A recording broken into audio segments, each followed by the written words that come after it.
আচ্ছা, আমরা যদি ইংরেজিতে কথা বলতে চাই বা যে কোনো ল্যাঙ্গুয়েজ বাংলায় যদি কথা বলতে চাই, তো আমাদেরকে সেন্টেন্স মেক করা লাগে, তাই না? সো সেন্টেন্স মানে হচ্ছে বাক্য। একটা সেন্টেন্স তৈরি করতে কী লাগে? ওয়ার্ডস লাগে। তাহলে আমাদেরকে আগে ওয়ার্ড জানতে হবে, ঠিক আছে?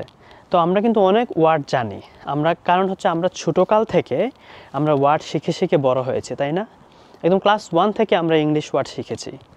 সো এই ওয়ার্ড কিন্তু আমাদের জানা আছে, বাট কোন জিনিসটা জানা নেই? এই জিনিসটা জানা নেই, সেটা হচ্ছে ওয়ার্ডের ফর্ম। ওয়ার্ডের ফর্ম মানে কি? মানে কোন ওয়ার্ডটা কি সেটা কিন্তু আমরা জানি না, এই জন্য আমাদের সমস্যা। সো কোন ওয়ার্ডটা কী বা ওয়ার্ডের ফর্মগুলো, এটাকে ইংলিশ গ্রামারে বলা থাকে পার্টস অফ স্পিচ। সো আমি দেখেছি, আমি যখন ইংরেজি শেখা ভালো করে শুরু করেছিলাম যে আমাকে ইংরেজি শিখতেই হবে, তখন আমি দেখলাম আমাকে আগে ওয়ার্ড জানতে হবে যে এই ওয়ার্ডটা এই এবং এটা ওই জায়গায় ব্যবহৃত হয়। সো এটা হচ্ছে পার্টস অফ স্পিচ।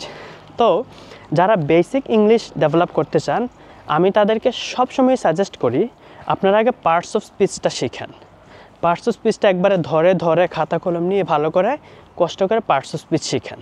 সো আপনি যখন ওয়ার্ডের ফর্ম বুঝবেন, আপনার কিন্তু আমার কাছে মনে হচ্ছিল যে অর্ধেক ইজি হয়ে যায়, একদম অর্ধেক সহজ হয়ে যায় সব কিছু। সো বিকজ আপনি ওয়ার্ডগুলো যখন জানেন যে এই ওয়ার্ডটা হচ্ছে সাবজেক্টে ইউজ করা হবে, এই ওয়ার্ডটা হচ্ছে অবজেক্টে ইউজ করা হবে, এই ওয়ার্ডটা মাঝখানে ইউজ করা হবে ভার্ব, তারপরে এই ওয়ার্ডটা হচ্ছে যেমন অক্সিলারি ভার্বগুলা সাবজেক্টের পরে। তো আপনি যখন ওয়ার্ডগুলো জানেন, তখন আপনি এই ওয়ার্ডটা কোন জায়গায় বসবে এটা কিন্তু আপনার আইডিয়া চলে আসবে।